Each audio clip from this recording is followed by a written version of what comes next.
Hello everybody, very lovely greeting of the day my dear children. My dear friends, how are all of you? Very fine, very good.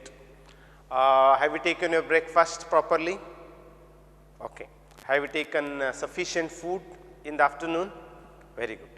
Now tell me, in the last class we have just dealt with the beginning stages of biography of Dr. B.R. Ambedkar lesson. In that we have just thrown light on his early life, though it was not there in the textbook, but we discussed about it and we saw that he has become a Mahanayaka, a great leader, because of his insatiable thirst for books, right? It is the trait that had induced him to become a great national leader in the future. And I had told that there are two best examples to say that he had an insatiable thirst. Now, is there anybody who can tell in this class, please? Yes, Mahesh, you are on the toes. ತುದಿಗಾಲಲ್ಲಿದ್ದೇನೆ, ಬಹುಶಃ ಸರಿಯಾಗಿ ಓದಿದ್ದಿ. ಹೇಳಪ್ಪ, ಯಾವ ಎರಡು example ಮೂಲಕ ನಾವು ಹೇಳ್ಬೋದು ಅವರಿಗೆ ತೀರದ ಆಸೆ ಇತ್ತು ಪುಸ್ತಕಗಳ ಮೇಲೆ, ಜ್ಞಾನ ಸಂಪಾದನೆಗೆ ತುಂಬ ಆಸೆ ಪಡ್ತಾ ಇದ್ರು. From England, he had purchased 32 box books. From USA, or as he went to USA, he had brought, or he had bought also 2000 old books. Well, these are all the two examples says that he had insatiable thirst for books. ನೋಡಿ, ಪರೀಕ್ಷೆಗೆ ಬಹಳ ಮುಖ್ಯವಾದ ಪ್ರಶ್ನೆ ಇದು. How do you say that he had an insatiable thirst for books? Or you will be asked another question, that what trait of Dr. B.R. Ambedkar prompted him to become the national leader? Or you will be also asked the questions like, give examples for his insatiable thirst for books. Okay, so please beware of these things. Next we shall discuss, right? Renita, can you tell me the other meaning of the word voracious? That way also you will be asked the question. How do you say that Dr. B.R. Ambedkar was a voracious reader? Again the same answer. What is the meaning of voracious? Very eager for knowledge. So please be aware again one more thing, that give one word answer for the statement or for the sentence you will be asked. So at that time voracious is most likely to be asked. Insatiable also is the another word that you will be asked. That which cannot be satisfied. Okay, right. Now let's go to the next paragraph. It is important to record here one major influence on Dr. B.R. Ambedkar. While in the USA, he was drawn to the 14th Amendment of the Constitution of the USA, which gave freedom to the black Americans. He saw at once the parallel of the situation for the depressed classes in India. On returning home, Baba Saheb came to be greatly influenced by the life and work of Mahatma Phule, the votary of classes society and women's uplift. Got the point?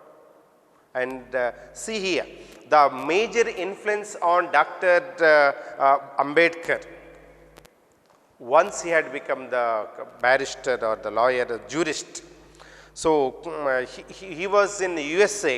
At that time, he got interest with the 14th Amendment to the Constitution of the America in 1868. Okay. So at that time, he was very much interested with the amendment. Do you know what the meaning of amend? Amend is to, ನಿಮಗೆ ಸುಲಭ word, ನಿಮ್ಮ ಮೊಬೈಲಲ್ಲೆಲ್ಲ ನೀವು ಒಂದು ವಾಕ್ಯ sentence ಏನಾದರೂ ಕೊಟ್ಟರೆ ಅದನ್ನು ಇನ್ನೊಂದು ಕಡೆಗೆ ಕಳಿಸೋದಾದರೆ ಅದನ್ನೇ ಇನ್ನೊಂದು ಬೇರೆ ರೀತಿಯಲ್ಲಿ ಅದನ್ನೇ happy birthday to you mister Vinay ಅಂತೇಳಿ ಯಾರೋ ಕಳಿಸಿರ್ತಾರೆ. ನೀವು ಅದನ್ನು happy birthday to you mister Rajeev ಅಂತೇಳಿ ಮಾಡಬೇಕಾದ್ರೆ ಏನು ಮಾಡ್ತೀರಿ? Right, very good. ಎಡಿಟ್ ಇದು ಫಾಸ್ಟ್ ಹೇಳ್ತಾರೆ. To edit. To amend is to edit. To correct.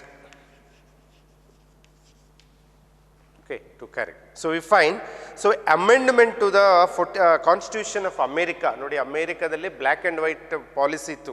ಅಪಾರ್ಥೈಡ್ V call it S, ವರ್ಣಭೇದ ನೀತಿಗಳಲ್ಲಿ ಜೋರಿತ್ತು. ಆ ಸಮಯದಲ್ಲಿ ಮಾರ್ಟಿನ್ ಲೂಥರ್ ಕಿಂಗ್ ಎಂಬ ಗ್ರೇಟ್ ಸೋಷಿಯಲ್ ರಿಫಾರ್ಮರ್ ಎಲ್ಲ ಹೋರಾಟ ಮಾಡಿ ಅಲ್ಲಿ 14th ಅಮೆಂಡ್ಮೆಂಟ್ ಮಾಡ್ತಾರೆ ಅಲ್ಲಿಯ ಕಾನ್ಸ್ಟಿಟ್ಯೂಷನ್ಗೆ, ಸಂವಿಧಾನಕ್ಕೆ. ಹಾಗಾಗಿ ಬ್ಲ್ಯಾಕ್ ಮತ್ತು white people are given the equal rights irrespective of their color and the creed. So that had influenced Dr. B.R. Ambedkar because he saw that in India there were depressed classes. Depressed classes anta helidre weaker sections, the neglected sections. Nammalli ಶೋಷಿತ ವರ್ಗ ಅಂತ ಇತ್ತು, the exploited group.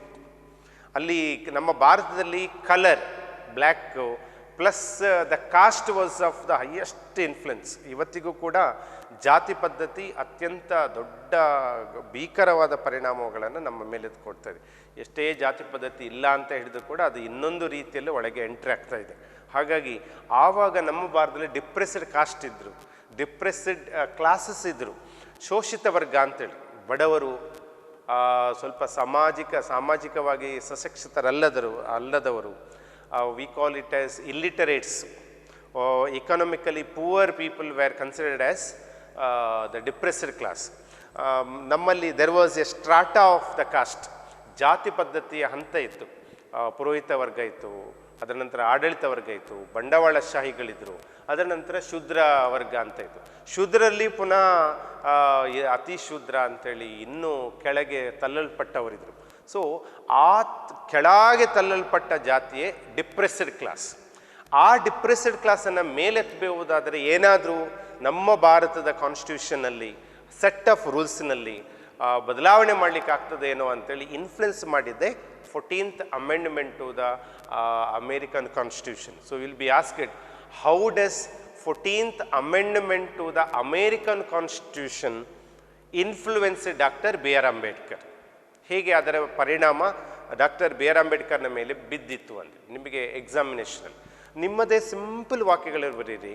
14th amendment to the American constitution influenced doctor B R Ambedkar to find a new source of rights, new way to lift the condition of the weaker sections or depressed classes in India. So it has become a parallel. Black ಅಮೇರಿಕನ್ಸ್ಗೆ rights ಕೊಟ್ಟದ್ದು 14th ಅಮೆಂಡ್ಮೆಂಟ್ನ ಮೂಲಕ, ಅದು ಭಾರತದ depressed ಕ್ಲಾಸಸ್ನವರಿಗೂ ಕೂಡ right ಕೊಡಲಿಕ್ಕೆ ಒಂದು ಸಮಾಂತರ ಆಯಿತು, ಸಮಾನವಾದ ಒಂದು ವಿಷಯ ಆಯಿತು ಡಾಕ್ಟರ್ ಬಿ ಆರ್ ಅಂಬೇಡ್ಕರ್ಗೆ. ಹಾಗಾಗಿ what we could see that these great people will grab the opportunities and they will make use of this. ನಾವು ಯಾವತ್ತೂ ಕೂಡ ಅಷ್ಟೇ ಅಪಾರ್ಚುನಿಟೀಸನ್ನು we should not leave out. ನೀವು ABD ವಿಲಿಯರ್ಸ್ಗಳನ್ನ ನೋಡಿ ಅಂತ ಸ್ವಲ್ಪ ಅವರಿಗೆ ಬಾಲ್ ಎತ್ತಿ ಕೊಟ್ಟರೆ ಸಿಕ್ಸೇ ಹೋಗ್ತದೆ. ಅದೇ that is the greatness.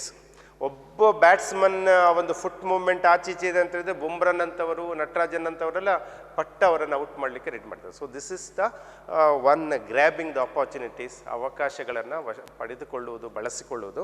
So please make use of this in your life also. Right. He saw at once the parallel of the situation for the depressed classes in India. So as he returned from England, Baba Saheb came to be greatly influenced by the work of Mahatma Phule. Have you heard of Mahatma Phule? I think it is there in Satyashodhaka Samaja. Very good. Again, Sushila is a good girl. She is good at social science. So C Mahatma Phule Satyashodhak ಸಮಾಜವನ್ನು 1873ರಲ್ಲಿ ಹಿ had started. ಆ 73ರಲ್ಲಿ ಸಾವಿತ್ರಿ ಫುಲೆ ಅವರ ಗಂಡ ಆಗಿರುವ ಈ Jyotirao Govindrao Phule, full ಹೆಸರು Jyotirao Govindrao Phule. If at all you want to see, he is from Maharashtra, social reformer of Maharashtra. Jyotirao Govindrao Phule. ನಿಮ್ಮ ಪರೀಕ್ಷೆಯಲ್ಲೆಲ್ಲ how does Jyotirao Govindarao Phule ಅಥವಾ ಜ್ಯೋತಿ ಬಾ Phule influenced the social reform movement of our B.R. Ambedkar. So what he had done is that he worked for the equality and to the depressed class. He voted against untouchability. He favored the education of women. ಭಾರತದಲ್ಲಿ ಅಸ್ಪೃಶ್ಯತೆ ಜಾತಿ ಪದ್ಧತಿಯ ವಿರುದ್ಧ ಮತ್ತು ಗರ್ಲ್ಸಿಗೆ education ಕೊಡುವುದರ ಪರವಾಗಿ ಆ ಸಮಯದಲ್ಲೇ ಸಾವಿತ್ರಿ ಫುಲೆಯರೊಂದಿಗೆ ಹೋರಾಡಿದವರು. ಎಸ್ ಮಿಸ್ಟರ್ ಮಧುಸೂದನ್, ಮಹಾನಾಯಕದಲ್ಲಿ ಇತ್ತದು. ನೋಡಿ, ಮಹಾನಾಯಕ ಧಾರಾವಾಹಿಯಲ್ಲಿ ಸಾವಿತ್ರಿ ಫುಲೆ ಮತ್ತು ಅವರೆಲ್ಲ ಒಡನಾಡಿಗಳೆಲ್ಲ ಒದ್ದಾಡೋದು, ಕಷ್ಟಪಡೋದು ನೋಡಿ. ಸಮುದ್ರದಲ್ಲಿ ಅಥವಾ ಈ ಒಂದು ಹೊಳೆಯಲ್ಲಿ ವಿರುದ್ಧ ಈಜಾಡೋದು ಈಸ್ ಎ ಸ್ಟ್ರೈನ್ಫುಲ್ ವರ್ಕ್.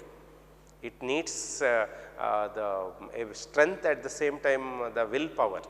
ಹಾಗಾಗಿ ಇದು ನಮ್ಮ ಒಂದು ಸ್ಟ್ರಾಟೆಯಿಂದ ಜಾತಿ ಪದ್ಧತಿ ನಮ್ಮಲ್ಲೆಲ್ಲಿದೆ. ಜಾತಿ ವಿರುದ್ಧ ನೀವು ವಿರುದ್ಧವಾಗಿ ಮದುವೆಯಾಗಿ ಅಂತೆ ನಾವು ಎಷ್ಟು ಜನರನ್ನು ಎದುರಿಸಬೇಕು 2020ರಂಥ ಈಗಿನ ಆಧುನಿಕ ಯುಗದಲ್ಲಿ. ಹಾಗಾಗಿ it is a wonder again, it's a wonder. Doctor B R Ambedkar ಅವರ ಶ್ರಮ, ಅವರ ಎಫರ್ಟ್, ಇಟ್ ಈಸ್ ಅನ್ಇಮ್ಯಾಜಿನೇಬಲ್. ಅದಕ್ಕೆ ನಾನು ಹೇಳಿದೆ ಡಿಲೀರಿಯಸ್, ನಮಗೆ ರೋಮಾಂಚನ ಆಗಬೇಕು. ಆ ದಿನಗಳಲ್ಲಿ when it was so rigid, inflexible situation ಇತ್ತು. ಸೋಷಲ್ ಸ್ಟ್ರಾಟಾ ಹೇಗಿತ್ತಂದರೆ caste system had showed its poisonous wings. Fangs ಗೊತ್ತಾಯ್ತಾ? ಪ್ಯಾಂಗ್ ಅಂದರೆ ಈ ಕೋರೆ ಹಲ್ಲುಗಳನ್ನು ತೋರಿಸ್ತಾ ಇತ್ತು. ಜಾತಿ ಪದ್ಧತಿ, ಧರ್ಮವನ್ನು ಬಿಟ್ಟು ಮಾತಾಡೋ ವಿಷಯ ಇರಲಿಲ್ಲ, ಜಾತಿ ಬಿಟ್ಟು ಮಾತಾಡಲಿಕ್ಕಿಲ್ಲ, ಮಹಿಳೆಯರೆಲ್ಲ ಹೊರಗೆ ಹೋಗಲಿಕ್ಕಿಲ್ಲ, ಹೆಣ್ಣು ಮಕ್ಕಳಿಗೆ ಎಜುಕೇಷನ್ ಇಲ್ಲ, ವಿಡೋ ರೀಮ್ಯಾರೇಜ್ ವಾಸ್ ಇಂಪಾಸಿಬಲ್ ಎಂಬ ದಿನಗಳಲ್ಲಿ doctor B R Ambedkar had voiced against this untouchability, then exploitation of women, and gave importance to the education is there ಅದೆಲ್ಲ ಇಟ್ ವಾಸ್ ಗ್ರೇಟ್. ಆ ಗ್ರೇಟ್ನೆಸ್ಸಿಗೆ ದಾರ ಆದವರು ಯಾರು ಅಂತ ಹೇಳಿದರೆ ದಿಸ್ ಜೆಂಟ್ಲ್ಮ್ಯಾನ್. ಯಾರಿವರು? Jyotiba Phule, the founder of Satyashodhak Samaj. Okay, so later we have to see here. See the need as well as the feasibility of reform impressed itself on Baba Saheb's mind, and he decided to devote all his talent and time for the amelioration of the his unprivileged burden. Amelioration andre to better change. Okay, amelioration is nothing but to change. Newspapers, he had started newspaper which were the voice of the depressed class actually.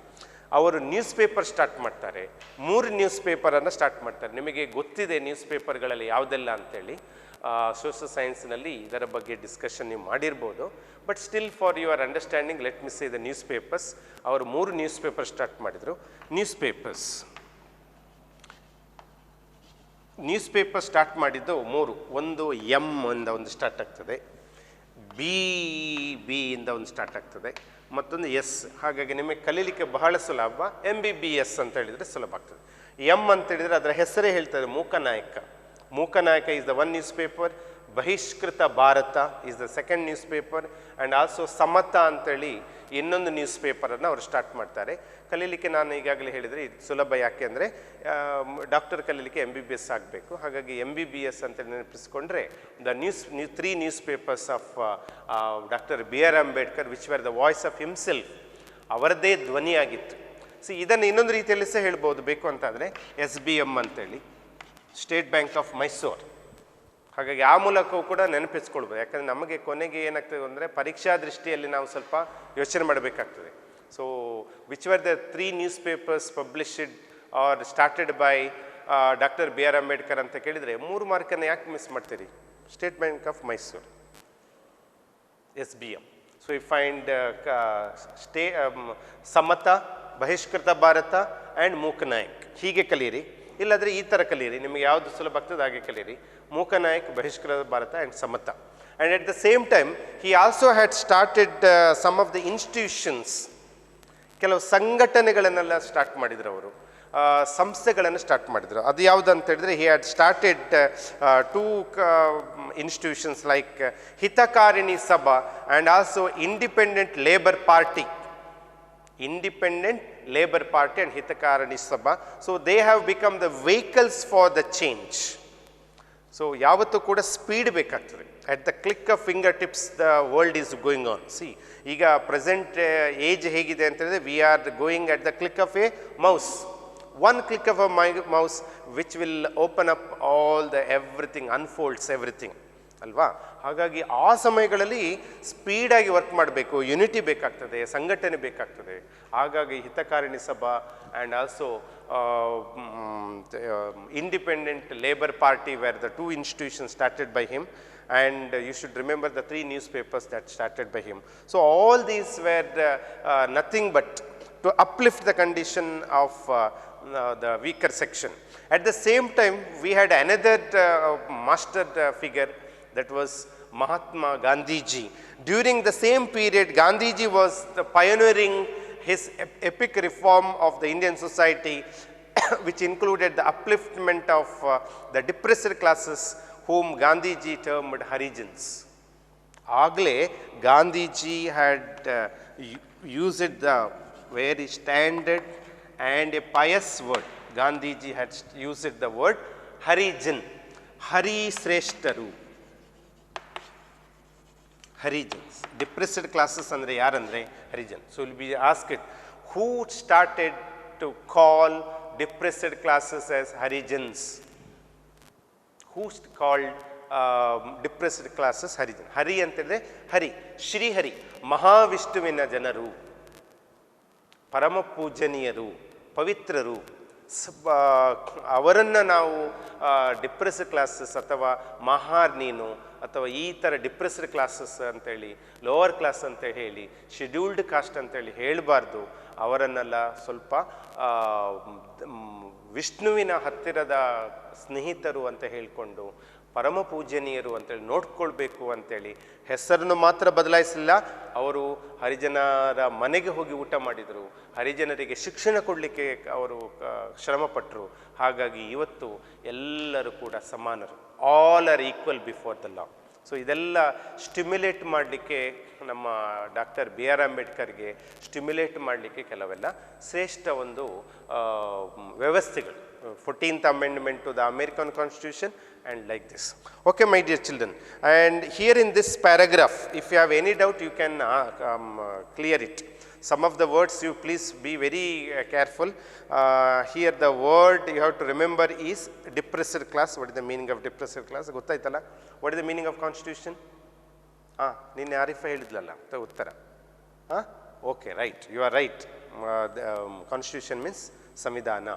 And at the same time, you will be asked another question like votary. What is the meaning of votary? One who had voted, one who had voiced it, ಧ್ವನಿಯಾಗಿದ್ದವರು. Okay, what is the meaning of amelioration? Amelioration ಅಂತ ಹೇಳಿದ್ರೆ make something better, ಉತ್ತಮಗೊಳಿಸು. ಹಾಗಾಗಿ Baba Saheb improved the condition of the depressed classes in India. So these are all the things. Hagagi anta great Baba Saheb in the later days had joined the Bombay Legislative Assembly in the elections under the Constitution of India Act of 1935, and he had made effective contributions to the debates in the assembly and the variety of the subjects. His flair for the legislative work evident to the whole nation in those days. He was a leader by birth. He was a one reformer by birth. ಅವರು ಸಣ್ಣತನದಿಂದಲೇ ಅವರೊಬ್ಬ ದೊಡ್ಡ ಸಾಮಾಜಿಕ ಸುಧಾರಕ. He was a visionary.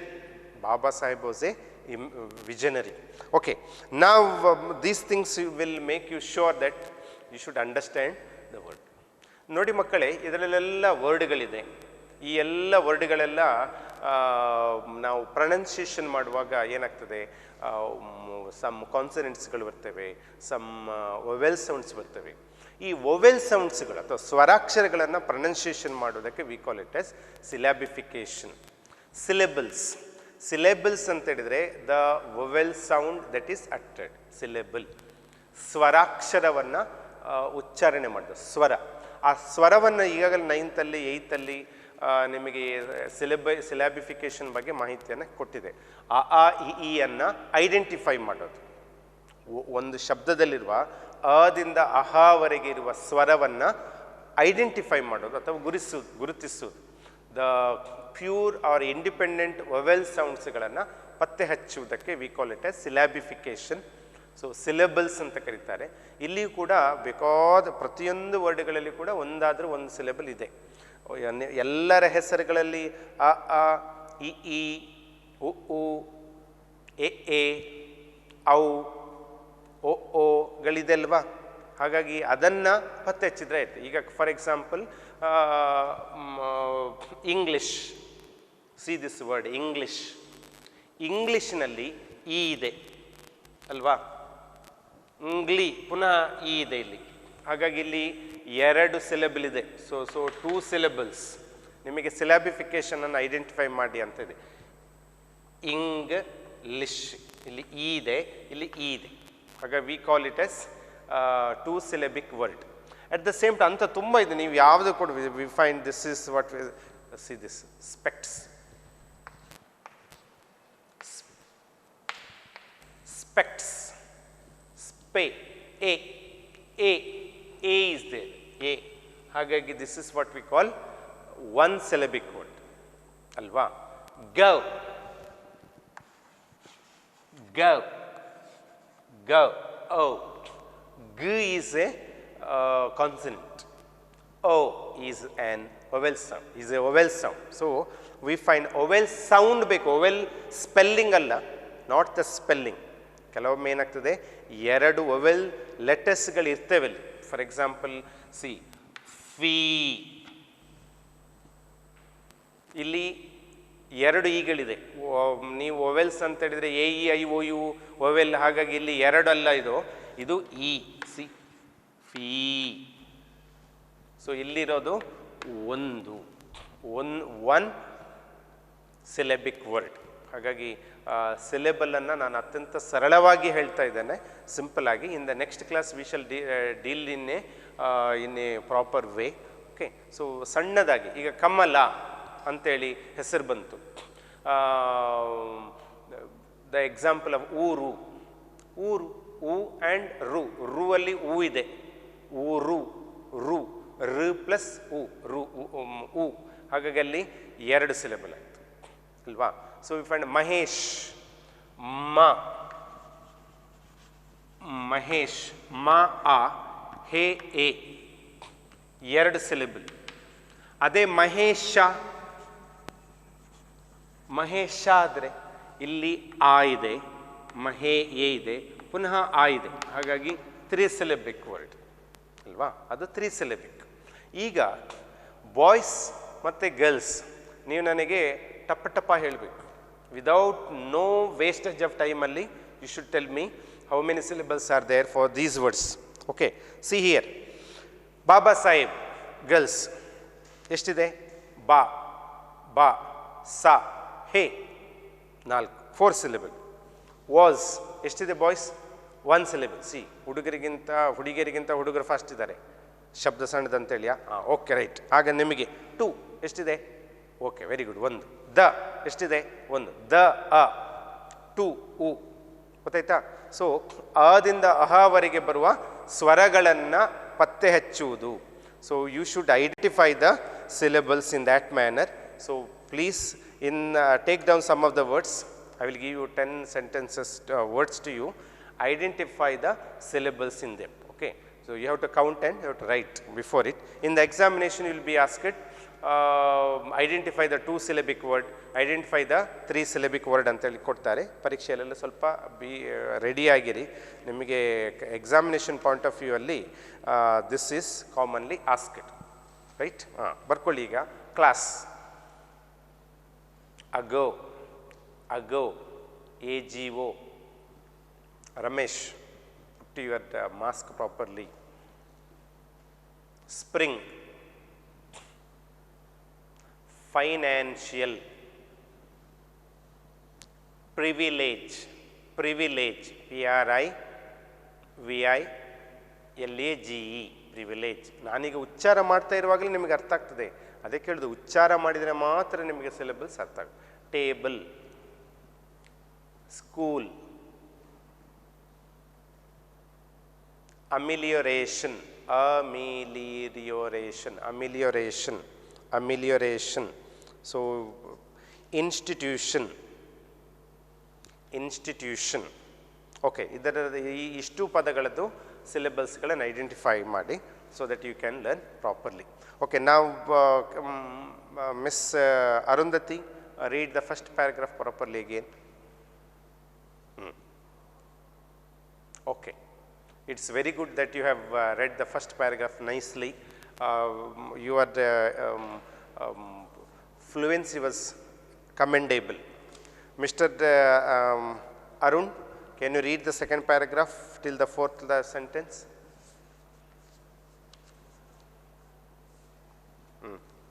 Okay. No, it is parallel, parallel. Pronunciation is parallel. Yes. Mr. Bharat, read the next. Votary. Spelling is, pronunciation is votary.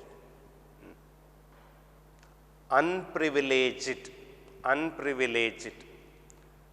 Amelioration, right, amelioration. So please pronounce properly, listen carefully. Okay. In our next class, what you have to do is, please collect lots of information about constitution. ನೋಡಿ constitution ಅಂದರೆ ಗೊತ್ತಿದೆ ನಿಮಗೆ, ಸಂವಿಧಾನ ಅಂತ ಹೇಳಿದ್ರಿ. ಅದನ್ನು ಬರೆದವರು ಕೂಡ ಡಾಕ್ಟರ್ ಬಿ ಆರ್ ಅಂಬೇಡ್ಕರ್ ಅಂತೆಲ್ಲ ಹೇಳಿದ್ರಿ. ಮಹಾನಾಯಕ ಧಾರಾವಾಹಿ ನಿಮಗೆ ನಿಮ್ಮ ಮೇಲೆ ಬಹಳ ದೊಡ್ಡವಾದ ಪರಿಣಾಮವನ್ನು ಬಿದ್ದಿದೆ ಅಂತ ಹೇಳಿದ್ರಿ. So what you have to do, you know, go home, search in the books or collect from the net, Google search, say the special features of Indian Constitution anta bariri. Special features, future adalla, FUTUR alla, FEATURES, features, features anta ಹೇಳಿದ್ರೆ ಗುಣಲಕ್ಷಣಗಳು, future ಅಂದರೆ ಭವಿಷ್ಯ. So special features of Indian constitution ಅಂತೇಳಿ ಬರೀರಿ. ಆವಾಗ ನಿಮಗೆ ಭಾರತದ ಸಂವಿಧಾನ ಯಾಕೆ ಶ್ರೇಷ್ಠ ಅಂತೇಳಿ ಬರ್ತದೆ.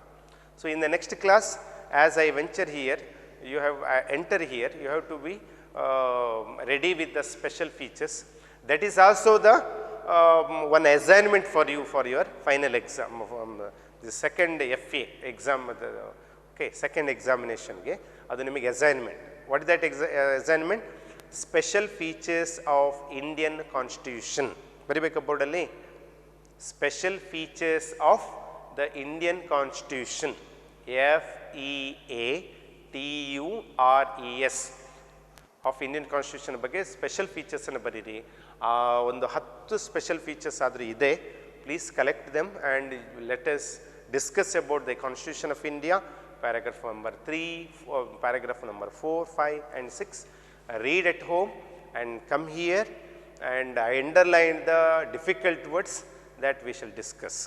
My dear children, please go home safely, wear masks, and at the same time please maintain the healthy social distance.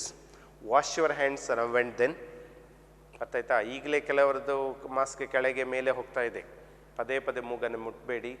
See, your health is important so that we can build a healthy society as Dr. B.R. Ambedkar had built it long ago, and he had written everything in the Constitution. Let us pledge that we respect the national, that book, Constitution of India, and we will abide by it. Okay, all the very best, my dears. Go home and write one, collect information about the Constitution of India and special features. Write it out in one paper sheet, and also see that you just write one beautiful assignment for the special features of Indian Constitution for the FA 2. All the very best. Thank you.